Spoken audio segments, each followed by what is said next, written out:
Con el panel Los estudios de corte en México. Solicito a los presentadores y al doctor Ruy López Ridaura que nos acompañen en el estrado.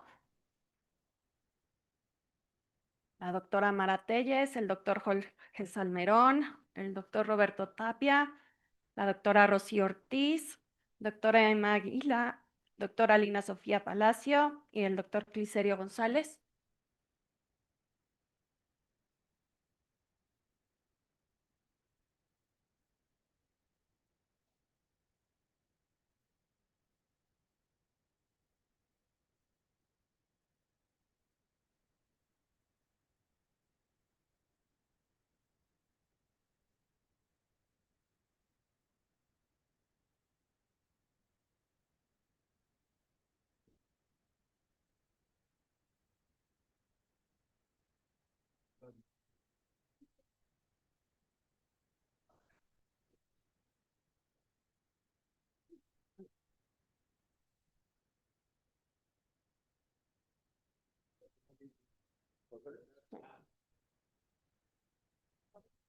No, ya aquí, o sea, ya estamos.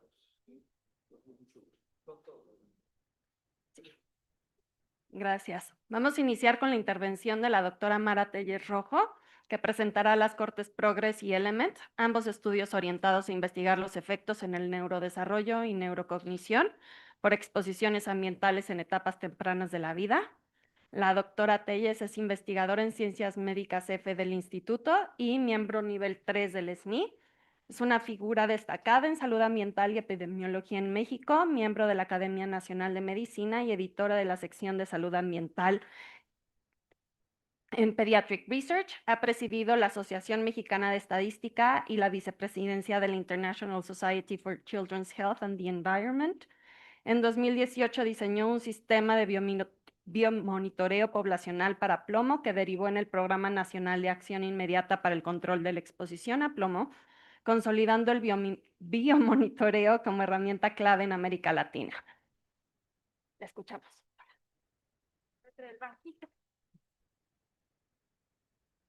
Gracias. Muchas gracias. Yo necesito escalera, no banquito. Sí me ponen la presentación. Pues muchísimas gracias por la invitación. Es un honor estar aquí. Y bueno, resumir 30 años en 10 minutos va a ser todavía más difícil. No sé si... la flechita, para favor. De acuerdo, gracias. Las cortes me voy a permitir leer para hacerlo en 10 minutos, si no, no va a ser posible. Las cortes Element y Progress son estudios de nacimiento cuyo seguimiento inició durante el embarazo. En ambas cortes reclutamos mujeres durante el primer y segundo trimestre de gestación y hemos mantenido un seguimiento continuo de madres y descendencia hasta la actualidad. El objetivo central de ambas cortes es comprender cómo las exposiciones ambientales, los factores psicosociales y las condiciones de vida durante etapas críticas del desarrollo, particularmente la etapa prenatal, influyen en la salud a lo largo del curso de la vida, así como los mecanismos biológicos que median estas asociaciones. Una de sus principales fortalezas es la profundidad y riqueza de la información recolectada longitudinalmente. Contamos con biomarcadores repetidos de exposiciones ambientales, biomarcadores de respuesta biológica, múltiples capas de información ómica y mediciones detalladas de factores psicosociales y de condiciones de vida. Disponemos incluso de biomarcadores prenatales medidos en dientes de leche con resolución de semanas, lo que permite identificar ventanas de vulnerabilidad con alta precisión. En cuanto a los desenlaces en salud, ambas cortes incluyen una amplia evaluación de neurodesarrollo, cognición, aspectos relacionados con salud mental y desenlaces cardiometabólicos, respiratorios, óseos, hepáticos, renales e inmunológicos a través de biomarcadores, baterías psicométricas y tecnologías avanzadas de imagen. En conjunto, Element y Progress constituyen una plataforma excepcional para estudiar la salud humana desde la perspectiva integradora del exposoma. Finalmente, ambas cortes surgieron de una sólida colaboración binacional entre México y Estados Unidos y de una amplia red multiinstitucional que ha sido fundamental para su desarrollo y permanencia durante más de 3 décadas. Element tiene más de 30 años de seguimiento y se originó a partir de 3 subcortes reclutadas entre el 94 y 2003, que posteriormente se integraron y dieron lugar a lo que hoy conocemos como la Corte Element. Actualmente las madres tienen entre 37 y 77 años de edad y la descendencia entre 21 y 32. El tamaño original de las 3 cortes fue de 1,600 aproximadamente, pero cuando decidimos integrarlas, solo pudimos recontactar 800, de las cuales continúan en seguimiento 650. Tenemos identificados 220 nietos que desafortunadamente no hemos podido seguir por falta de presupuesto. En 2007 inició la Corte Progres con 950 pares madre, hijas, hijos, de los cuales continúan en seguimiento 650. Desde su inicio, hemos tenido un seguimiento bienal periódico de ambas generaciones que continúa hasta la fecha. Las madres se acercan a la menopausia y la descendencia a la mayoría de edad, por lo que ya nos estamos preparando para el seguimiento de la tercera generación. Ahora sí, no queremos que nos sorprenda.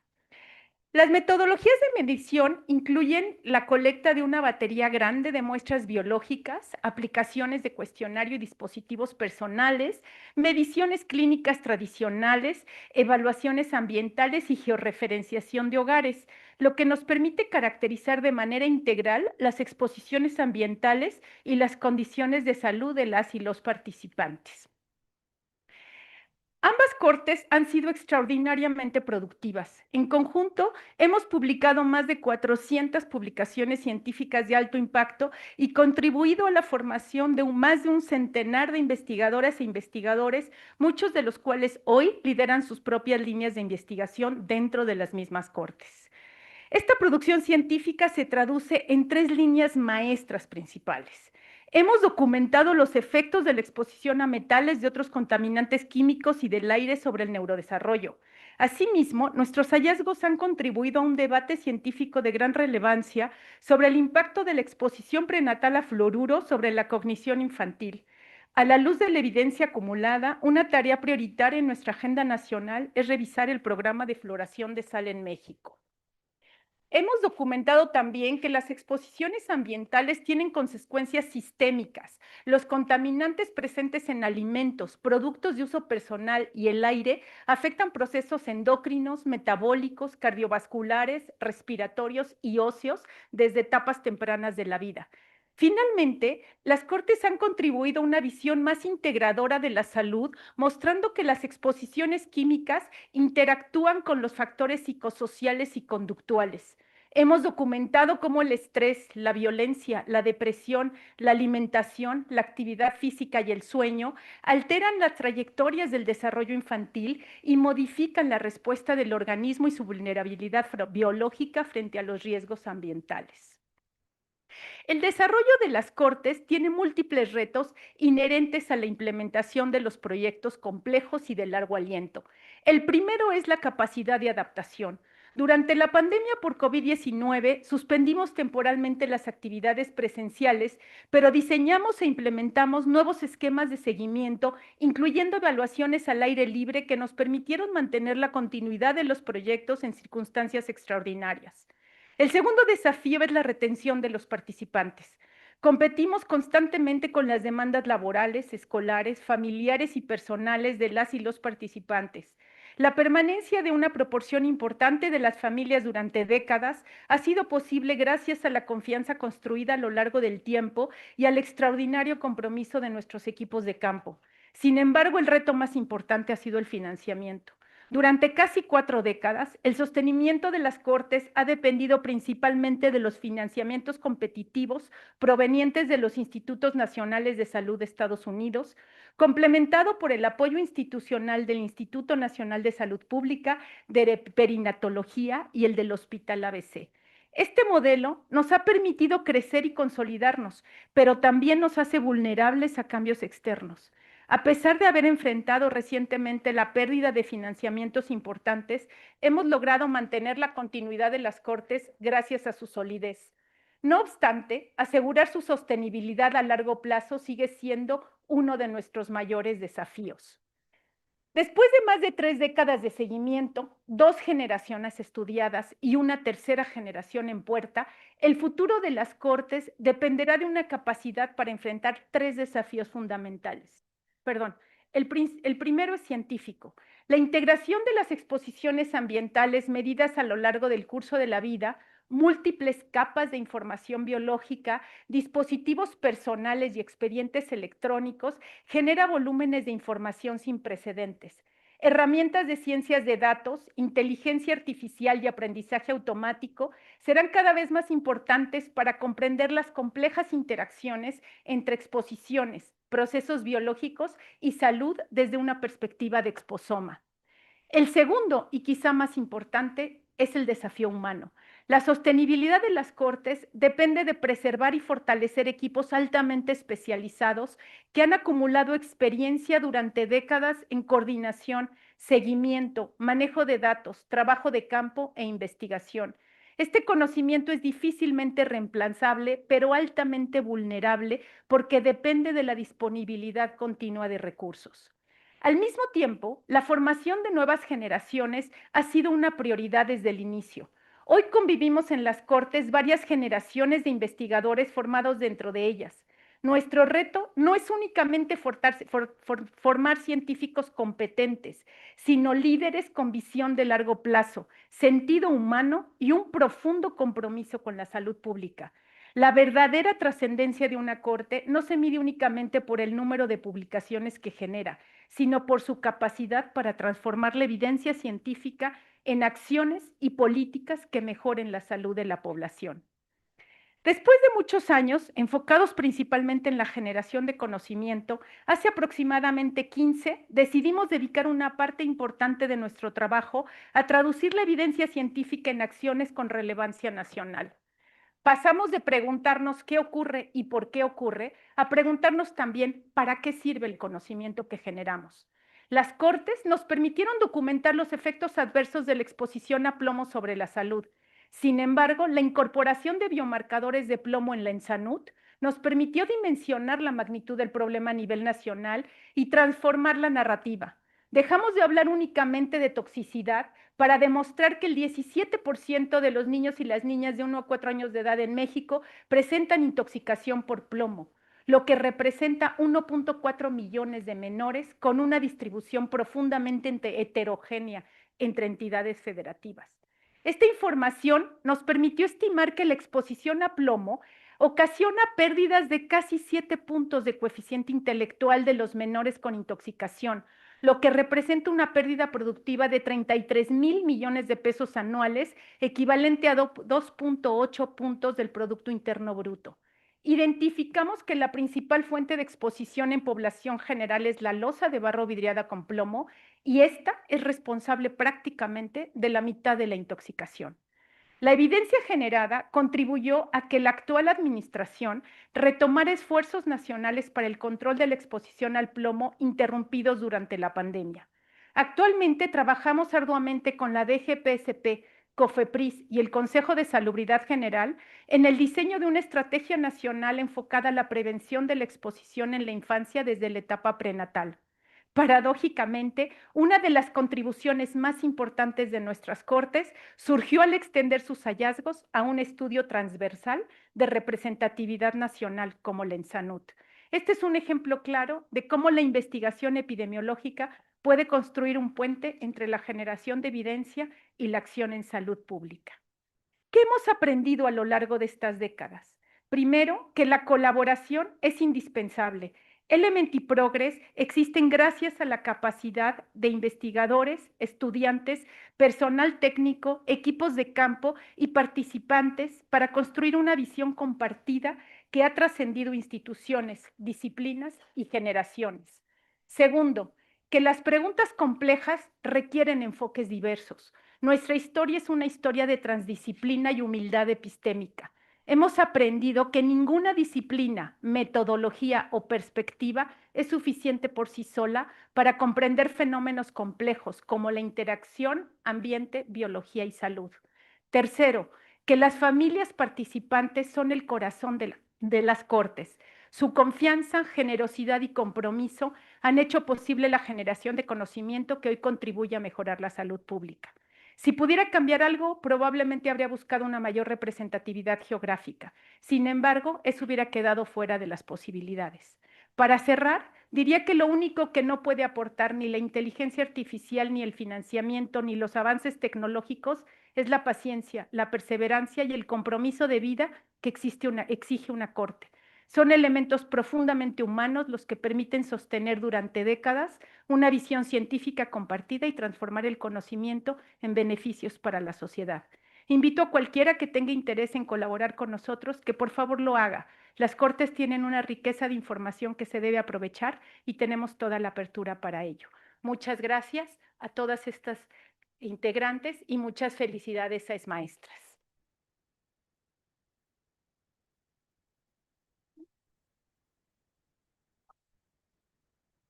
Gracias, doctora. El doctor Jorge Salmerón presentará la Corte de los Trabajadores de la Salud, que se orienta al estudio del estilo de vida, genética y enfermedades crónicas en más de 10,000 empleados del sector salud y sus familiares. El doctor Salmerón estudió medicina en la Universidad La Salle y se especializó en medicina familiar. Luego obtuvo la maestría y doctorado en ciencias en el instituto tras una estancia en la Universidad de Harvard. Dirigió la unidad de investigación epidemiológica y en servicios de salud en Cuernavaca. Actualmente es profesor titular en la Facultad de Medicina de la UNAM, investigador honorario de nuestro instituto y miembro del SMI. Sus líneas de trabajo se centran en epidemiología nutricional, impacto de los carbohidratos sobre el metabolismo y el riesgo de diabetes, así como en la prevención del cáncer cervical. Adelante, doctor.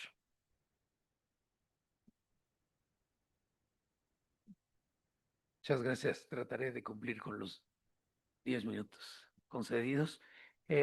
Esta corte es muy probablemente distinta a todo lo que se vaya a presentar.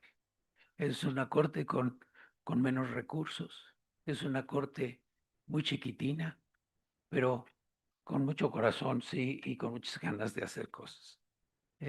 Gracias por la atención, espero. ¿Cómo? Ahí está. Esto de ¿cuáles eran los objetivos? Los objetivos de esta corte por allá del 96 era estudiar la relación entre estilos de vida y enfermedades crónicas, fundamentalmente metabólicas, obesidad, diabetes, hipertensión. Claro, las cosas ya han cambiado, ahora hay mucho más interés en otras y probablemente cáncer sea un objetivo muy concreto hoy.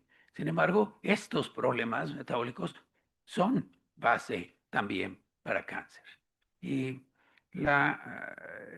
esta primera etapa que empezó en el 98 y prácticamente terminó en el 19, estamos reiniciando una segunda vuelta para ajustar algunas cosas que valía la pena tener. Claramente cáncer está fuera de la visión porque es una corte muy pequeñita. Pero como bien decía Isabel, este mundo ahora multiómico es absolutamente indispensable, entonces se tienen que incorporar en esta nueva etapa de la corte con unos seguimientos más cortos y con una mayor capacidad para documentar los eventos clínicos de interés.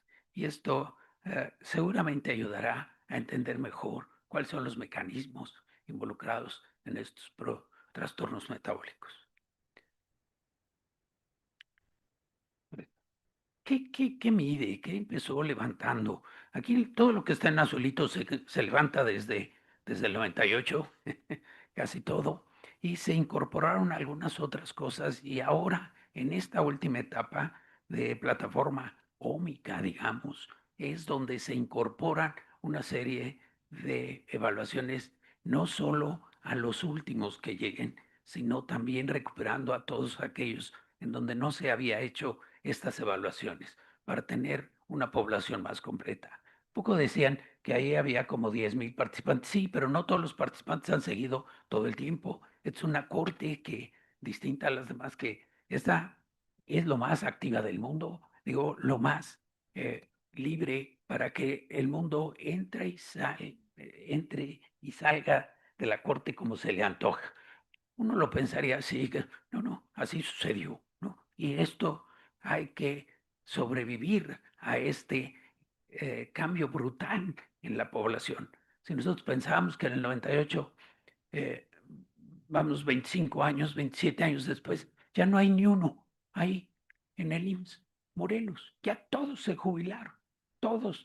¿Por qué? Pues porque la jubilación es muy temprana, entonces tenemos que renovar la población cada vez. Entonces todos tienen un par de mediciones, a veces tres, pero no es fácil que tengan todas. Pero todo lo que está en rojito claro, ahí está para ver estas evaluaciones en los próximos 10 años. Que había un interés en saber, bueno, eso de que para qué sirven las cortes, pues para formar recurso humano, sí, y nos hemos empeñado en hacer este ejercicio de formar gente y desde temprana edad, desde la licenciatura.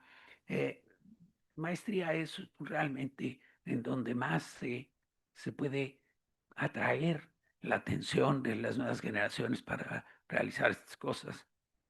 Pero de alguna manera se trabaja a todos los niveles y se ha logrado formar gente con datos en la corte en forma muy exitosa.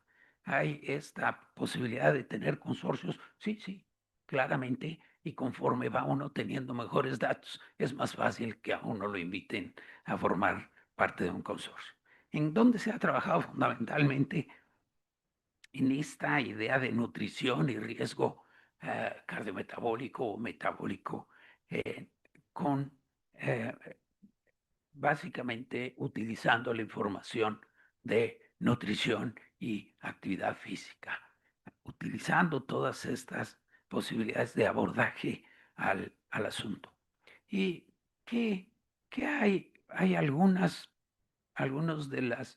dentro de algunos de los levantamientos se colectó información genética y de microbiota intestinal, con lo cual se han logrado hacer algunos avances sobre el reporte de estas firmas proteómicas y nuevas cosas que hoy son, como decía Isabel, importantísimas para mejorar la medicina individualizada y de precisión. Y este tipo de cosas son las que ahora se van a fortalecer con, con más ganas. Eh, ¿Qué hay esto? Eh, ¿qué, qué se ha podido cambiar en términos de partido? Pues yo no me queda claro si se echó a andar una nueva regla aquí o una política muy concreta al respecto. Sin embargo, se hicieron esfuerzos para lograrlo. Por ejemplo, el, esta documentación del impacto que tiene el consumo de refrescos sobre la salud en muy distintas formas. En todas estas se hizo un esfuerzo especial en conjunto con el Instituto Nacional de Salud Pública para documentar esto. Y estoy seguro de que algo tuvieron que ver estas comunicaciones con las políticas sobre los impuestos. Eh, y un segundo elemento es esta idea de las mujeres posmenopáusicas la pasan muy mal. ¿Cómo es posible que no hagamos absolutamente nada? Y que hay que hacer un esfuerzo por llamar la atención en este grupo poblacional que no hay básicamente nada. Hemos tenido un poco de algunas llamadas, contactos con gente del Senado y todo. Oigan, ¿y qué hacemos? ¿Cómo convertimos esta información en algo útil? Bueno, pues esas pláticas igual no llegan a nada, pero por el momento ahí están. ¿Qué hay en el futuro? En el futuro hay básicamente ganas de seguir trabajando, mejorar el seguimiento, mejorar el levantamiento de información, hacer una plataforma multiómica. ¿Y cómo vamos a hacer? ¿Qué tan fácil es sostener una corte? No, pues es peloncísimo, ¿no? Y no me queda claro cómo vamos a resolver este problema, cuál ha sido el apoyo previamente, pues escaso por todos lados, pero de todas maneras estamos esperanzados en tener más suerte en el futuro. ¿qué dificultades decían? ¿Qué dificultades ha enfrentado? Todas, absolutamente todas. Mencionen cualquiera y yo sí. Esa sí la vimos, pero no por eso se le quitaron las ganas de seguir adelante. Falta de recursos, incapacidad para obtener apoyo financiero. Pues ¿por qué? Pues es culpa mía o de mi grupo. Para esto sí, falta experiencia y ni modo. Y falta interés institucional, sí, sin duda, también es real. No ha habido la capacidad, la habilidad de mi parte o de mi grupo para convencer o de transmitirles el beneficio de estas cosas. Sin lugar a dudas, las cortes son pues los estudios que mejor ayudan a formar recursos y a generar nuevo conocimiento. Pero es muy difícil mantenerlas y se necesita mucha suerte y mucho dinero para esto. Pero sin lugar a dudas, ha sido la experiencia más importante de mi vida o de mi carrera. Muchas gracias a todos los colaboradores. Solo una reclamación a Laura Quesada, que le pedí que por favor pusiera la última presentación que yo mandé y no lo hizo. Gracias, Laura.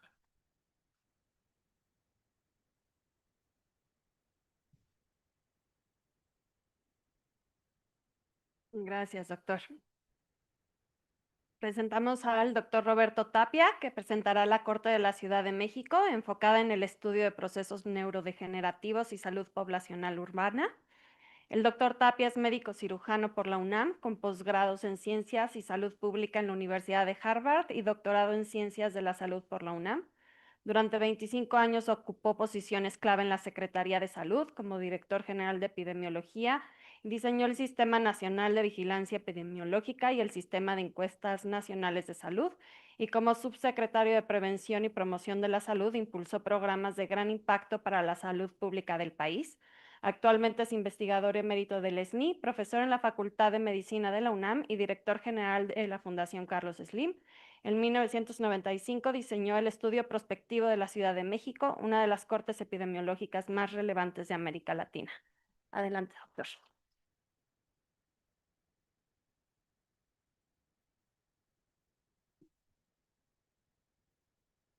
Pues ante todo, muchísimas gracias por la invitación. Esta ha sido una mañana fascinante, extraordinaria.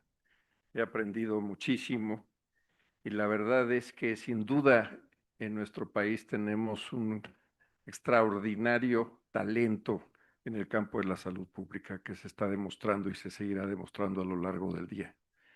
Y la verdad, felicitar en la Corte de las Maestras. Le decía a Ruy brevemente que la verdad para mí ha sido un aprendizaje extraordinario. No tenía el privilegio ni el gusto de haber conocido a detalle, pero mis felicitaciones por estos 20 años. Efectivamente, pues la Corte, estos son los temas que nos pidieron que tratáramos. Y bueno, vamos a coincidir en muchas cosas. La verdad es que todo empezó con un objetivo y eso ha ido cambiando. Y sobre todo la evolución que esto ha tenido. Eh, en 1994, eh, pues pensando mucho en el tema de lo que teníamos en particular con tabaco y alcohol y la visión hacia las enfermedades crónicas, tuve en mi formación la oportunidad de conocer a Sir Richard Doll, que es digamos, el padre de la etiología y la asociación entre tabaco y cáncer, con varios estudios de corte en Inglaterra. Y pues invité y me atreví literalmente a tlaquear a Sir Richard y a Peto en el Congreso de Tabaco de Argentina ese año y decirle que quería hacer esa corte. Yo no lo conocía a él y pues me hizo caso y a partir de ahí hicimos una relación extraordinaria de amistad hasta la fecha. Se llevó un rato y aquí recordaba todo este tema de que tienes que confirmar y demostrar que se puede hacer con los registros, lo que aquí decían de garantizar que puedes seguir a la gente y encontrar los certificados de defunción, que están bien codificados. Y eso, pues para los financiamientos internacionales son clave y hubo que demostrarlo sobre todo en esos 2 primeros años. Por fortuna recibí el financiamiento del CONACYT para demostrar la conceptualización y el esquema operativo, que aquí ya se ha relatado lo difícil que son esas cosas, y por fin en el 98 iniciamos con el reclutamiento, que duró hasta el 2004, en personas de 35 más años, y efectivamente inició con el nombre de Proyecto Coyoacán, pero se cambió después porque no bastó Coyoacán, tuvimos que movernos a más allá. ¿Y por qué Coyoacán? Porque en ese entonces era la hoy alcaldía más estable en términos de movimientos poblacionales. Y después pues vimos cómo había una extensión hacia la parte de Iztapalapa.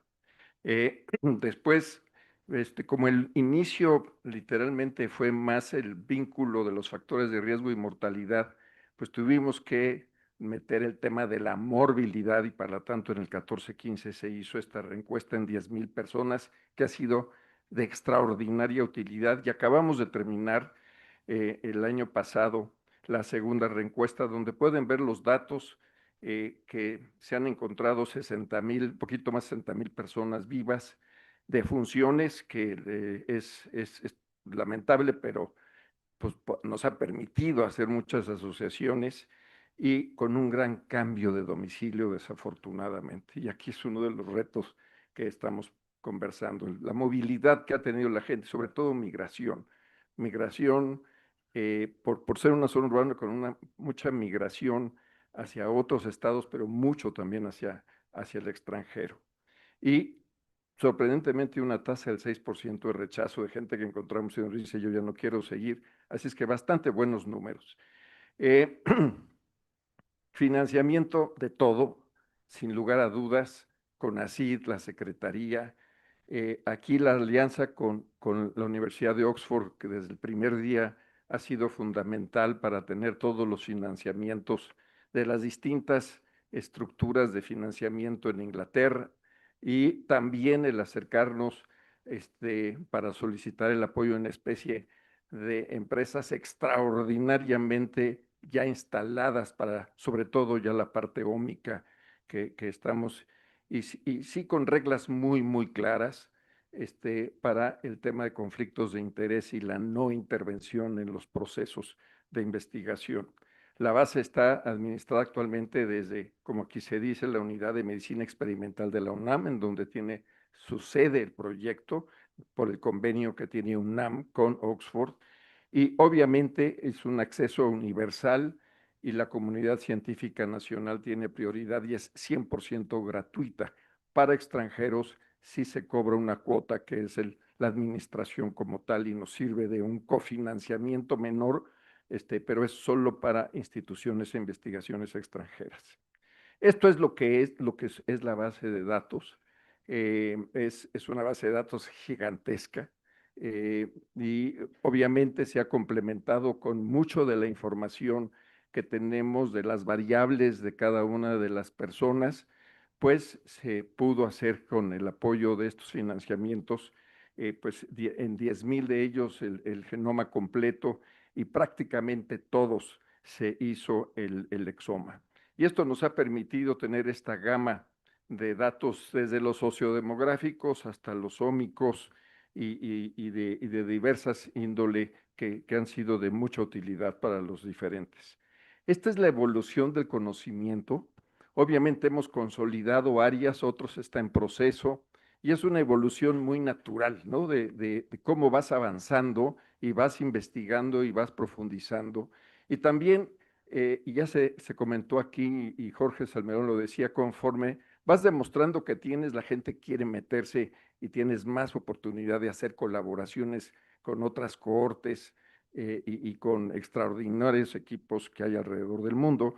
Aquí están las áreas que están consolidadas, sobre todo las ya de confirmación de la condición de los factores de riesgo y sobre todo el tema de las enfermedades crónicas.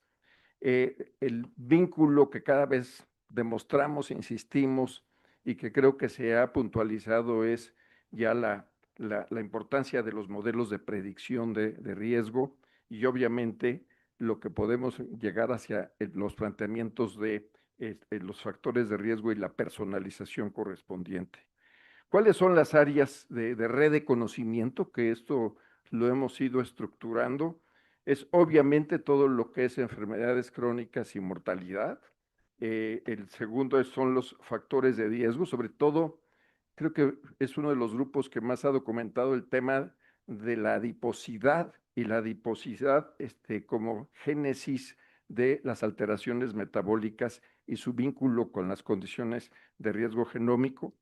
El tabaquismo es muy interesante porque si bien teníamos ya mucha evidencia epidemiológica y sin lugar a dudas de la condición y la etiología y los vínculos que esto tiene, pero ahora hemos encontrado, y en unas publicaciones recientes del año pasado, algunos receptores que incluso son protectores para la no adherencia al tabaco y que pueden ser incluso utilizados para aquellos que a pesar de querer dejar de fumar, pueden ser modificadas y alteradas.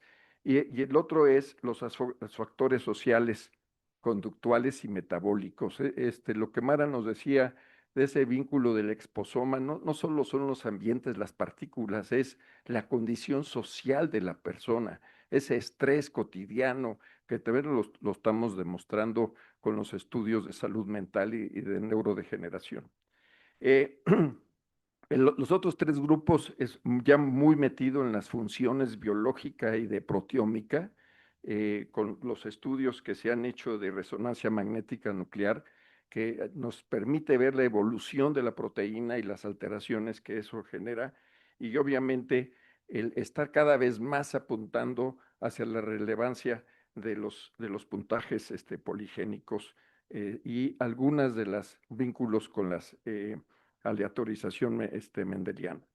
Y con una contribución extraordinaria lo hecho ya en el INMEGEN, en México en particular, con los estudios de ancestría y la diversidad genética, que pues no es tan diversa, pero sí es muy importante y en algunos casos muy profunda, y esto es de las áreas del conocimiento que se han dado. La gobernanza ha sido clave, es yo creo que uno de los fenómenos, de los aspectos que más tenemos que cuidar en este proyecto es la gobernanza, la ética, el mantenernos siempre con las reglas bien claras, como lo podemos saber ahí, que es la calidad científica, los equipos que participan, etcétera, las instancias que se dan desde el solicitante. Tenemos un comité multiinstitucional para confirmar la aceptación de las solicitudes, las investigaciones, la contribución que van a dar, un trabajo extraordinario, bellísimo, porque te permite un diálogo continuo con otros grupos de investigación, nacionales en particular y los internacionales. Recientemente estamos teniendo un gran acercamiento de las universidades de China, con un nivel impresionante de capacidad analítica, que la verdad estamos aprendiendo mucho de ellos. Estos son los elementos, el solicitante, el comité y después la gerencia. Tienes que checar que hagan lo que dicen que van a hacer. O sea, no nomás es dar el acceso a la base de datos y seguir un proceso que es de mucho control, monitoreo y seguimiento.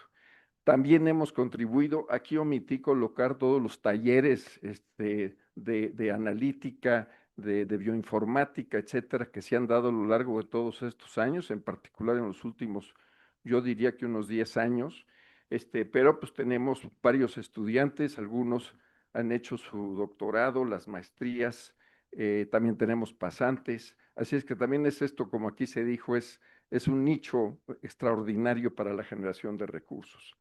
Y termino con los temas de retos y futuros que nos pedían analizar. Y sí, coincidimos aquí. Yo creo que el tema es cómo lo sostienes. Cómo, primero, la propia cohorte está teniendo su fenómeno. En nuestro caso, pues ya más de la mitad o más de la mitad, pues ya falleció o ya se mudó. Así es que, pues son de los retos de cómo mantienes esta cohorte o si va a llegar a tener un elemento de conclusión y cómo se hace. Hay una relación muy importante con estas familias, así es que tampoco es un tema de decir aquí se acabó, sino es las familias son retroalimentadas, etcétera, y eso es un tema de ética muy importante. Los aspectos es de la asociación científica y moverte hacia estos elementos de una plataforma multiómica, hoy impulsada mucho por la inteligencia artificial, sin lugar a duda, y cómo la genómica y la metabolita, todas las ómicas están entrando de manera mucho más avanzada y obligadamente a los elementos analíticos.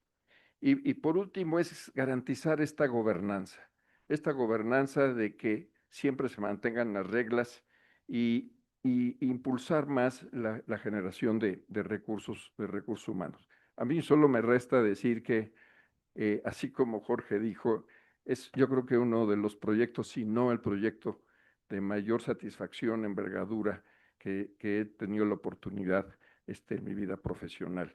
Y en verdad, muchísimas gracias por la invitación, la atención y el conocer, la oportunidad de conocer esta experiencia que se hace en nuestro país. Ha sido un gran aprendizaje el día de hoy. Muchísimas gracias.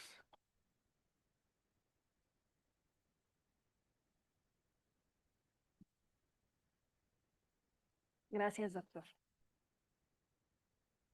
La doctora Rocío Ortiz presentará el proyecto Origen, estudio que integra datos clínicos, epidemiológicos y genómicos. La doctora Ortiz es química farmacobióloga por la Universidad Veracruzana, con maestría y doctorado en biología molecular e ingeniería genética por la Universidad Autónoma de Nuevo León y una estancia en medicina molecular en el Baylor College of Medicine en Houston. Es investigadora titular del Tecnológico de Monterrey, miembro del SNI Nivel 3 y de la Academia Nacional de Medicina. Lidera el biorepositorio Origen y coordina el Biorepositorios Maestras en Nuevo León. Su investigación se centra en los mecanismos moleculares del envejecimiento y el cáncer, con énfasis en biomarcadores pronósticos, genes de reparación del ADN y medicina de precisión para enfermedades complejas. Gracias, doctora.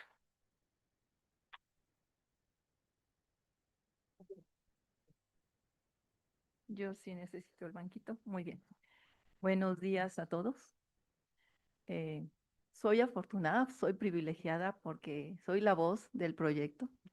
Sin embargo, el proyecto, como ya todos entenderán, está liderado por un gran equipo, un excelente equipo de trabajo. Y a nombre de este equipo, felicitamos a la Cortes Maestras por estos 20 años y damos gracias por la invitación para presentar el proyecto. Origen nace como un proyecto liderado por el Tecnológico de Monterrey en el 21, así que parece que es el de las cortes más jóvenes y verán que estamos estructurándola todavía.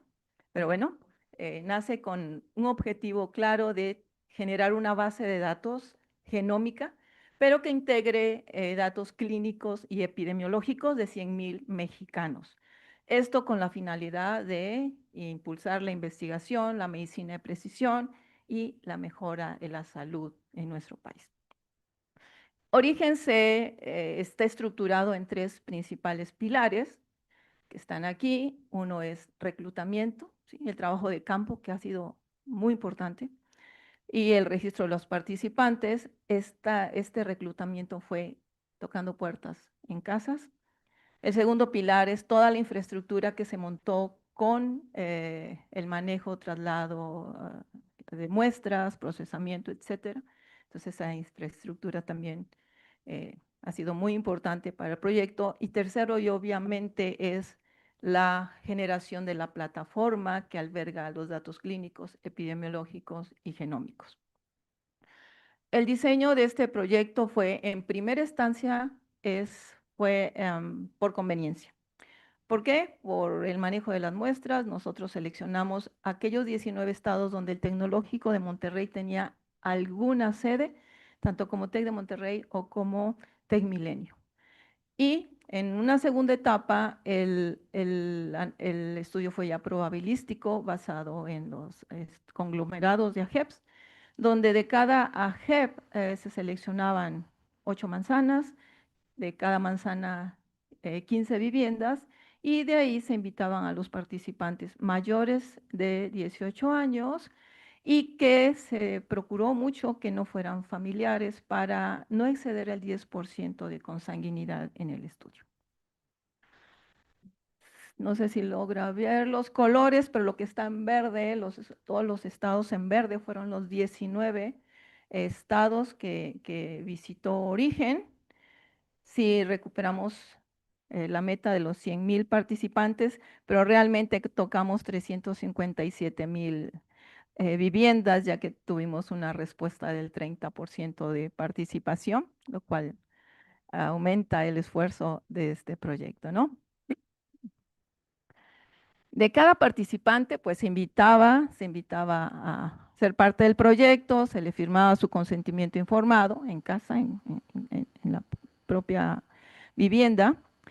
Y el cuestionario fue muy interesante porque está basado en la ENSANUD y el UK Biobank tiene 500 preguntas iniciales, pero que se van abriendo dependiendo de las respuestas que se tienen hasta casi 750 preguntas. No tenemos historial clínico, pero el cuestionario nos permite hacer una reestructuración de fenotipos, que esto es muy importante. Al participante se le solicitaban 2 muestras de sangre y ahí in situ se hacían algunas valoraciones bioquímicas con el equipo de CardioCheck, como glucosa, colesterol, triglicéridos, etcétera. Se le medía la tensión, mediciones antropométricas y de bioimpedancia utilizando Inbody. O sea, toda esa cantidad de información, casi 2 horas de entrevista, se constituía la información clínica y epidemiológica. Los datos que se recolectaban por RedCap se iban a OrigenSys, que es una plataforma creada también por el TEC, y las muestras se mandaban a los laboratorios sedes que implementamos en cada uno de estos lugares para iniciar el procesamiento y luego hacer los envíos al laboratorio central que está en el Hospital Zambrano. Ya en el laboratorio central se hacían la distribución de los diferentes productos de las muestras y se obtenía de cada sujeto, de cada participante 2 muestras de suero, 2 tubos de suero, una de plasma, una es el PAG y el DNA. 5 tubos por participante es lo que contamos. Y del DNA hacíamos envíos hacia Regeneron, al laboratorio Regeneron, para la secuenciación de las muestras, que en una primera instancia tenemos los exomas completos de las muestras. La tercera parte, que es la parte de la construcción de la base de datos, pues los datos se colectaban los clínicos por RedCap y se subían a OrigenSys. Y luego los datos genómicos que se fueron generando, pues se integran, se analizan, se curan, se hace todo el proceso y se suben a la plataforma Azure, que eso es gracias a una colaboración con Microsoft. Y en Azure se administra, se almacena y se administra la base de datos y es a partir de ahí donde se generan las máquinas virtuales, donde los investigadores y colaboradores pueden hacer el análisis de los datos sin tener que bajar información de origen. Tenemos en la base de datos pues todas las respuestas de los cuestionarios de los 100,000 participantes, los resultados de los 100,000 exomas. Esto, insisto, pues iniciamos en el 21, en el 22 hicimos el piloto, iniciamos ya realmente con la integración de los participantes. En agosto del año pasado colectamos el participante 100,000.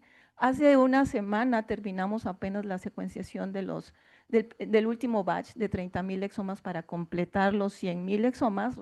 Estamos en ese proceso y tenemos también 1,500 exomas que fueron secuenciados en el TEC de Monterrey, una iniciativa con una colaboración, y tenemos esa información en lo que tiene Origen. Y recientemente, también muy recientemente, se subieron las políticas de compartir datos, de Data Sharing Policy, para invitar a la colaboración para este proyecto, y aquí hay un contacto, ¿no? Muy bien, esto ha sido un gran esfuerzo, no tengo que decir el esfuerzo que implica hacer estos tipos de trabajos de cohortes, ¿no? Gran, mucha conexión con el equipo de campo, el equipo administrativo, etcétera, en los seguimientos, pero nuestros grandes aliados para que esto se tuviera mucho éxito es pues el laboratorio de Regeneron, que en el 23 se firmó un convenio de colaboración donde Regeneron se comprometía a secuenciar a los 100,000 participantes y generar exomas de todos ellos y el 10% de genomas completos. Está en rojo esto de 10,000 genomas porque todavía se está definiendo cuáles son las características que van a definir a esos 10,000 exomas que se van a secuenciar. Pero esperamos que en breve esto ocurra para tener esa otra información. Y el segundo aliado estratégico fue obviamente Microsoft AI for Good, quien en colaboración nos permite utilizar y a través de Azure en la nube esta plataforma donde se almacenan y manejan y distribuyen los datos.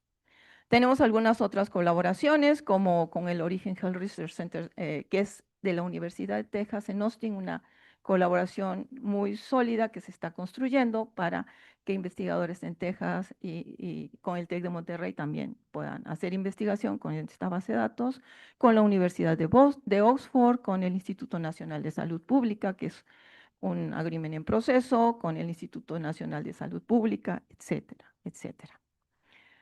Pues esto es lo que es el proyecto Origen, 100,000 participantes ya todos enrolados, que esa era la meta, al menos los primeros 100,000, con toda la información, 500,000 muestras, porque son 5 muestras por participante que están almacenadas en los ultracongeladores que tenemos en el biobanco y exomas completos, 1,500, aproximadamente 1,500 genomas y los 10,000 exomas en proceso.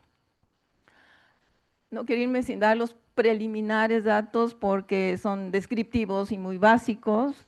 Insisto que recientemente estamos integrando toda esta información, pero por ejemplo, nuestra cohorte tiene el 60% de participación femenina en comparación con las estadísticas del Instituto Nacional, del INEGI, que tiene un 52%, y eso también fue por la manera en que se reclutó a las personas en casa, y era quienes estaban, ¿no?, en casas. Vemos esas diferencias de las pirámides poblacionales. Nosotros no tenemos participantes menores de 18 años, no tenemos al grupo joven, pero esta es nuestra pirámide poblacional y muy centrado en mayores de 45 años a 65 años, por ejemplo. Y obesidad, hicimos las mediciones in situ y tenemos, por ejemplo, una incidencia del 41.6%, que es un poco más alta a lo reportado por la ENSANUD, que es del 37.1%. Y como ejemplo de una de las preguntas del cuestionario es, ¿algún médico le ha dicho que padece diabetes o tiene niveles altos de azúcar en la sangre? Por ejemplo, con esta pregunta tenemos estas estadísticas que tenemos el 21.42% de personas con diabetes y que comparado con la ENSANUD del 2022, pues vemos que hay una diferencia. Bueno, esa es la particularidad de cada cohorte y esa es la ventaja que cada cohorte tiene, ¿no?, en su infraestructura. Estamos construyendo, procesando la información, pero tenemos ahorita corriendo más o menos 20 proyectos, ¿sí?, con investigadores del TEC principalmente que invitamos y con colaboradores que quieran participar. Tenemos 5 artículos en preparación y el primer artículo de Origen salió este año, ¿sí?, en Journal Epidemiology Community Health. Tenemos un segundo en que ya están en las revisiones, mandamos los comentarios y este es el proceso muy emocionante porque después de mucho tiempo de estar haciendo la colecta, ¿no?, ya tener los primeros trabajos es muy gratificante y estamos en ese proceso de análisis. Pues Origen es una plataforma, decía, es una iniciativa del Tecnológico Monterrey, inicia como un proyecto Pero no solamente resguarda datos y muestras, administra un recurso científico nacional de alto valor, consideramos que son nuestras tierras raras, ¿no? Para la salud. A largo plazo, para medicina de precisión va a ser de mucha utilidad para la salud pública y para la investigación poblacional en nuestro país. Obviamente queremos dar las gracias a todos los participantes en el proyecto, a todos los que nos permitieron entrar a sus casas y darnos su información, sus muestras. Y al equipo de campo que trabajó incansablemente durante estos años en el reclutamiento de estas personas, tocar las casas, invitarlos a participar, ofrecer algo que no quieren y luego salir y que nos den las gracias, de verdad que fue muy gratificante con el grupo de Suazo y con la licenciada Aurora, que nos apoyó mucho en este liderazgo. Gracias a todo el staff, al personal del laboratorio de bioinformática, al staff administrativo. Y bueno, todos pensamos que nuestras cohortes es la mejor, ¿no? Es una de las mejores cohortes, pensamos que es una de las más representativas del país también, por su diseño que tiene pues esta representatividad y que puede ser muy importante para la población mexicana y en general para Latinoamérica, porque somos las poblaciones menos representadas en toda la información genómica y general de los biobancos a nivel mundial. Entonces, estamos levantando la mano, lo cual nos da mucho gusto y nuevamente muchas gracias por la invitación.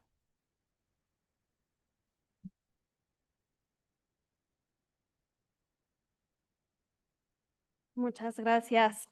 La doctora Emma Águila nos presentará la corte de la ENASEM, que se orienta al estudio del envejecimiento.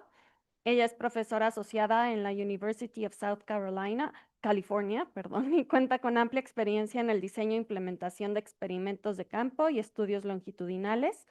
Antes de incorporarse a USC, fue economista senior y directora del Centro RAND para la Política Social en América Latina. Es coinvestigadora del ENASEM y ha liderado proyectos como la encuesta longitudinal de protección social en América Latina. Sus investigaciones abarcan pobreza, seguridad económica, salud, migración y envejecimiento, y actualmente dirige el USC Alzheimer's Disease Resource Center for Minority Aging Research, consolidando su liderazgo en el estudio del envejecimiento y las desigualdades en salud. Adelante, doctora.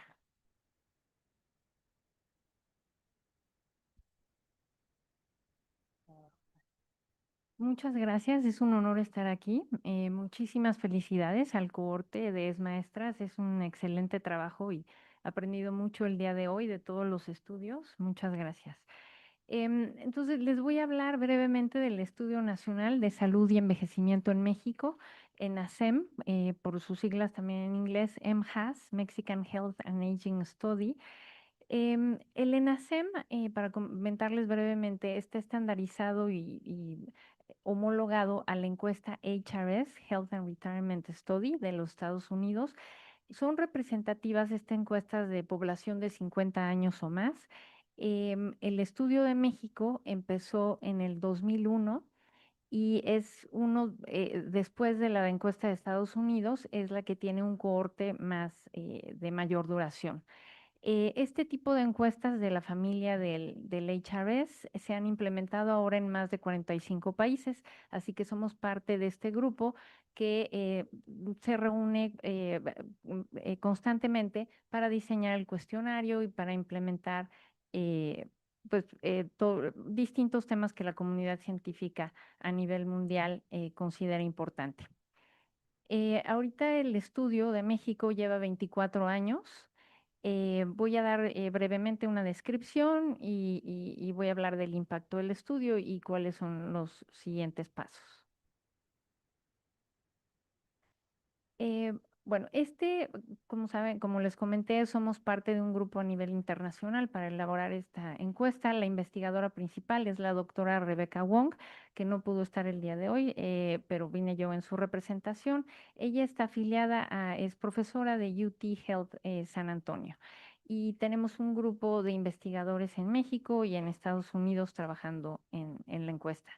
Es nacional, es representativa a nivel nacional. El trabajo de campo y trabajamos con el INEGI, que hacen un excelente trabajo, es representativa a nivel urbano y rural.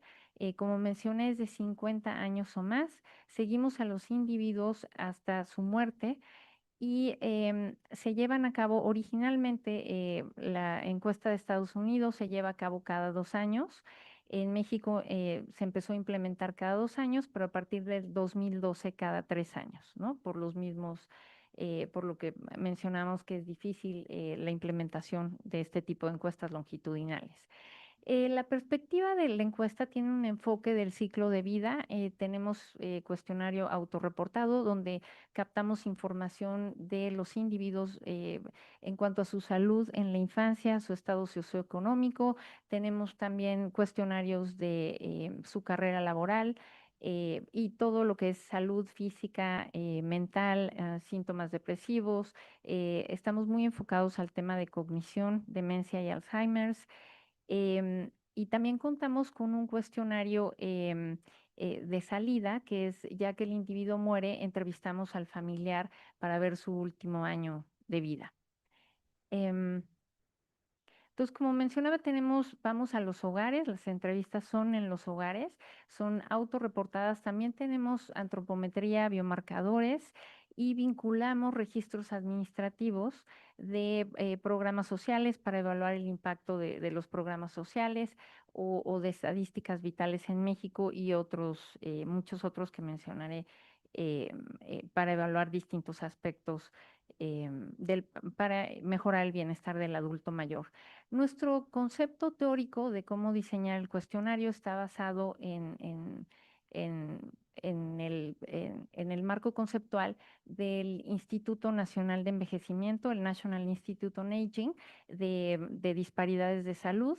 Entonces, básicamente tenemos información sociodemográfica, temas de ingreso, como mencionaba, historia laboral. Tenemos un cuestionario bastante completo de temas de bienes y riqueza, cómo la acumulan a lo largo del tiempo, transferencias familiares, apoyos gubernamentales. También nos enfocamos en salud, ¿no? En salud física y mental. Tenemos tema también de cuidados para los adultos mayores, el número de horas, por ejemplo, que llevan a cabo cuidados para los adultos mayores. Tenemos temas de red familiar y social y el contexto institucional en México. Bueno, aquí podemos ver la encuesta que empezó en 2001, se empezó cada 2 años, 2001, 2003. Después tuvimos un tiempo que no se elaboró la encuesta, que fueron 10 años, y se volvió a hacer en 2012.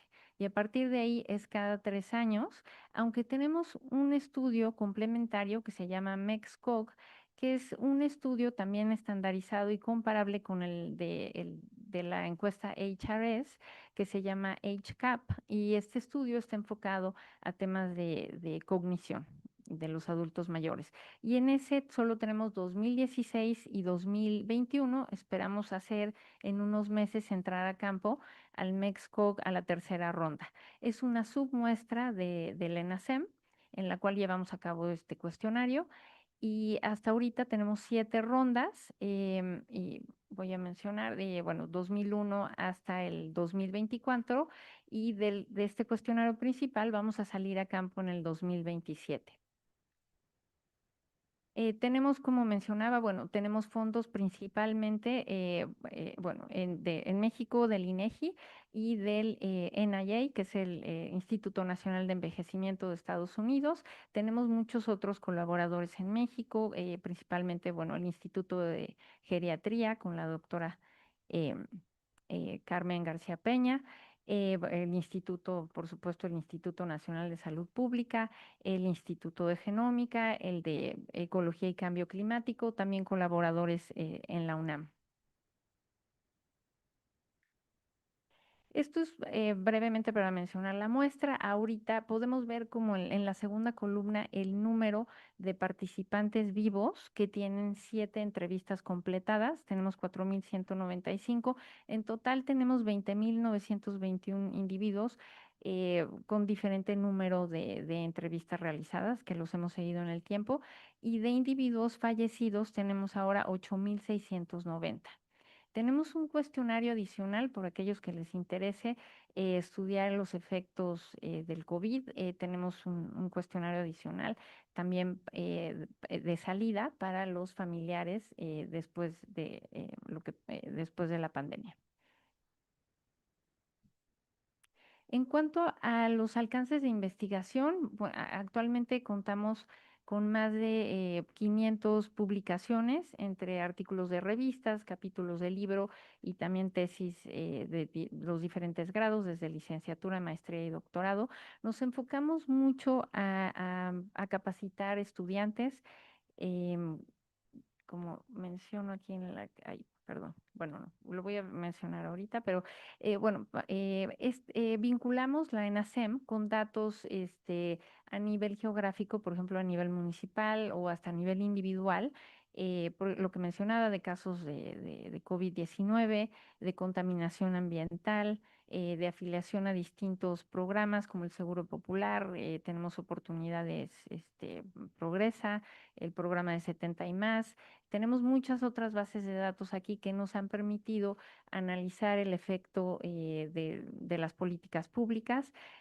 Ahora empezamos también, estamos trabajando en artículos donde evaluamos políticas públicas implementadas en la infancia de los adultos mayores, por ejemplo, la introducción de los libros de texto gratuito en 1960, cuál es el efecto en la cognición de los adultos mayores con la ENASEM. Entonces, estamos implementando no nada más entender las políticas públicas actuales, pero también las políticas públicas durante el ciclo de vida de los individuos. Tenemos seminarios grabados para utilizar la encuesta en ASEM en México, en Estados Unidos. Y bueno, lo que queremos es incrementar el número de usuarios de la encuesta. La encuesta es de libre acceso, es gratis. Si en la página web de la ENASEM también tenemos acceso a datos restringidos. Hay que solicitar el acceso y cumplir con todos los protocolos de ética de utilización de datos. Tenemos una base de datos que le llamamos ENASEM Simple. Esta está basada, como se llama en inglés, Simple MHAS, y este es para uso para, por ejemplo, estudiantes que quieren hacer su tesis de licenciatura o maestría, que no están interesados en meterse en la parte tal vez o longitudinal o que sea mucho más fácil la utilización de los datos. Tiene 90 variables que están construidas de uso, pues, de fácil uso, y es comparable con otras encuestas, la de Estados Unidos y las otras de este tipo a nivel mundial. Como ya mencioné, es una colaboración binacional y estamos también impulsando el estudio o la utilización de esta base de datos con otros países, con Estados Unidos y Latinoamérica.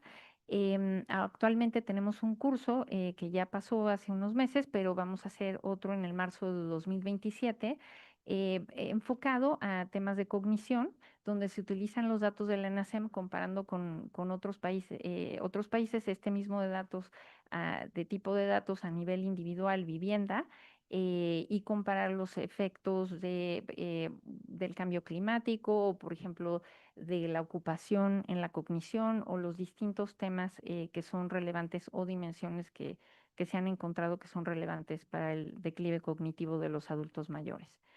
En cuanto al futuro, pues tenemos planeado salir en unos meses a campo con el INEGI, con esta encuesta de MEXCO, que es enfocada al declive cognitivo, y la siguiente encuesta, la ronda de 2027 de la ENASEM. Y bueno, esta es una foto, pueden ver que el equipo, esta es una foto, pero digo, hay involucrados muchísimos investigadores de distintos países. Muchas gracias.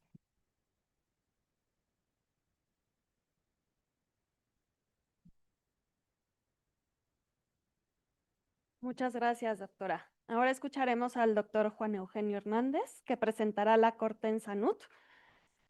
El doctor Hernández es investigador en Ciencias Médicas F del Centro de Investigación en Evaluación y Encuestas del Instituto y miembro del SNI con doctorado en Epidemiología por el Instituto y maestría en Bioestadística por la Universidad Johns Hopkins. Ha liderado la línea de investigación en sistemas de información en salud con enfoque en inteligencia de negocios y sistemas geográficos aplicados a la salud pública. Ha fortalecido la vigilancia epidemiológica en programas de control vectorial, salud materno-infantil y calidad del agua. Y durante la pandemia de COVID-19 desarrolló un tablero interactivo con datos estatales y municipales sobre la misma. Es una figura clave en la producción de información estratégica para la toma de decisiones en salud en México. Adelante, doctor.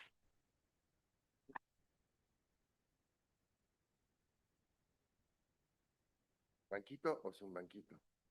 That is the question. Con banquito. Bueno, muchas gracias por la introducción, muchas gracias por la invitación. Y bueno, pues primero que nada felicitar a la Corte por estos 20 años en el estudio de la salud de las maestras, que creo que pues es una fuente invaluable junto con las otras cortes que hemos visto de trabajo.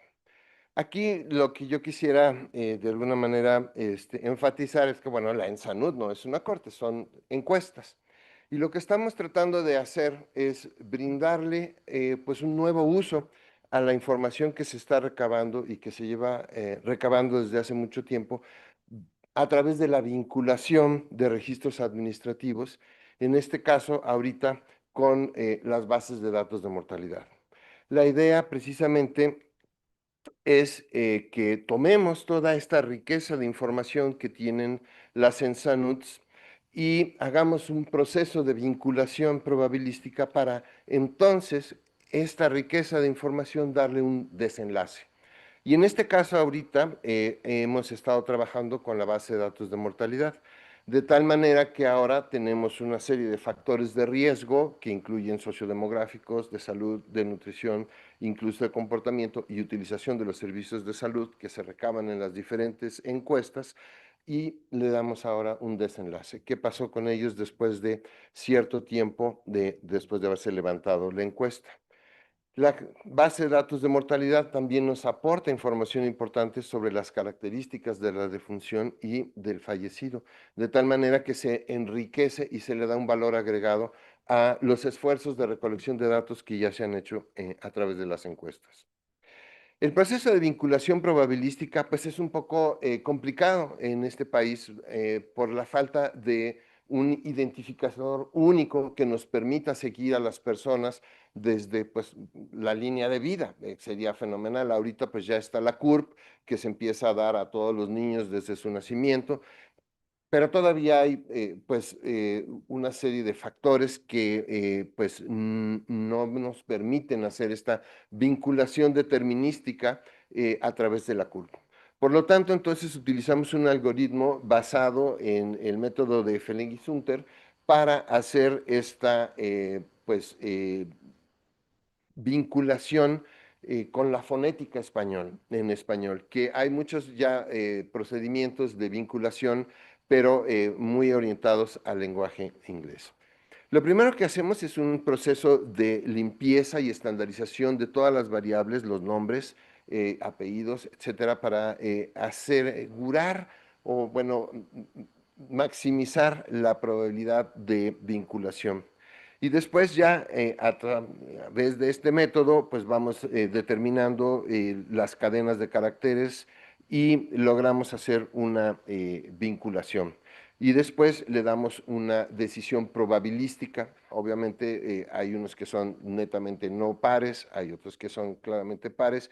Hay una zona gris y esa sí tenemos que hacer un análisis un poco más enfocado manual o con la ayuda de personas, pero estamos introduciendo ya también algoritmos de inteligencia artificial que nos permitan facilitar este último proceso.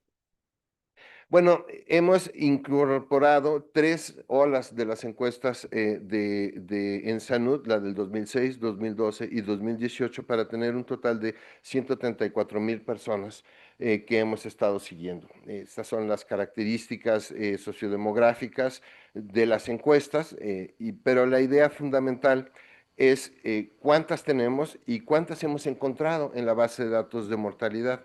De las 134,588 personas, hemos logrado encontrar 11,928 en la base de datos de mortalidad. Con esto hemos podido hacer una comparación de nuestra base muestral, ¿sí?, con respecto a la mortalidad observada a nivel nacional. Y ciertamente, pues nos estamos acercando, conforme aumenta el tamaño de muestra de nuestra corte, vamos aumentando, pues acercándonos a las tasas. Estas son tasas muestrales y la línea negra es la tasa nacional de mortalidad. Nos vamos acercando claramente y pensamos que esto puede ir siendo prospectivo. De hecho, pues es una estrategia para darle, pues hemos visto la dificultad de hacer una corte, de darle el seguimiento a la corte, y entonces, pues este es un método alternativo que no sustituye de ninguna manera pues el poder que tiene la corte poblacional, longitudinal tradicional, pero que agrega metodología y agrega valores que pueden ser utilizados para, pues, reforzar las cohortes tradicionales. Ya cuando hablamos de pues, la tasa expandida, ¿sí?, entonces vemos cómo, pues, también nos vamos acercando a la parte, a la observada nacional, ¿sí?, y pues la tasa cruda un poquito más cerca, ¿no? Finalmente, perdón, cuando hablamos ya de padecimientos específicos como la diabetes, pues también los datos que se producen a través de este análisis, que es preliminar todavía, ¿sí?, pues nos dan idea de que esta metodología puede ser no una alternativa, sino un complemento para fortalecer la información que se está produciendo a través de cohortes y a través de las encuestas nacionales de salud. Aquí vemos diabetes, aquí vemos enfermedad crónica obstructiva pulmonar y aquí vemos la parte de cáncer de pulmón. Para mí, en mi pues, opinión personal, creo que estamos cerca de lo que quisiéramos. Definitivamente nunca vamos a poder llegar a una tasa poblacional exacta, pero creo que es una buena aproximación que nos permite sacar conclusiones al respecto de los factores de riesgo que estarían asociados a estas enfermedades. Como les digo, estamos en estos procesos pues, preliminares de análisis para poder seguir adelante. Hemos ya producido un par de artículos sobre el concepto y sobre estas enfermedades en particular. ¿Qué necesitamos hacer y qué podemos? Bueno, por supuesto, actualizar los datos de mortalidad cada año para ir viendo cómo pues, encontramos más defunciones, que eso es algo que va a ir pasando. Incorporar las nuevas versiones de la ENSANUD conforme vayan siendo disponibles. Vincularnos con otras bases de datos. Por supuesto, sería increíble poder tener información de las encuestas, de las cohortes que se están platicando aquí para vincularlas con las bases de datos de mortalidad. Yo me sorprendí un poco con los datos de mortalidad que usted presentó porque se me hicieron un poco bajos para el tamaño, digamos, de la cohorte que se están haciendo y el seguimiento. Yo creo que podríamos de alguna manera vincular la base de datos de mortalidad con los datos de su corte y ver si encontramos, porque uno de los puntos importantes de las cortes son, pues, los perdidos, ¿no? La gente que perdemos de seguimiento. Bueno, si la perdimos, podemos encontrar con esta metodología de vinculación otras, y es algo que hemos hecho con la cohorte de las exmaestras para, pues, documentar estas defunciones que de otra manera no habríamos podido encontrar. Entonces, pues eso es uno de los puntos, digamos, de colaboración. Por supuesto, aquí decimos probar nuevos métodos de vinculación. Yo quisiera que hubiera una clave poblacional única que utilizáramos a través de todos los sistemas de información y de salud, que no tuviéramos que encontrar pues, otros métodos probabilísticos, sino que fuera determinístico, y eso sería fenomenal. Yo pienso, y eso es algo que seguramente va a comentar la doctora Palacio, vamos avanzando precisamente hacia esta clave poblacional única y el uso de esta clave poblacional única por los servicios de salud y otras, pero también debemos de probar nuevos métodos de análisis. Con la cantidad de información que se está desarrollando y se está produciendo a través de las mismas cohortes, las encuestas, los datos administrativos, necesitamos desarrollar metodología que nos permita darle la mayor certidumbre a los datos que se están produciendo con este tipo de análisis, que son mucho más económicos, que requieren mucho menos esfuerzo, ¿sí? Pero no sustituyen de ninguna manera una corte, pero sí le dan también información adicional que puede ser utilizada y hacer una fertilización cruzada de metodologías para fortalecer la generación de conocimiento y de evidencia para la toma de decisiones. Y bueno, con esto creo que ya termino para no abusar del tiempo. Muchísimas gracias. Felicidades a la Corte y pues a todos ustedes porque los datos que nos han presentado son impresionantes. Muchísimas gracias.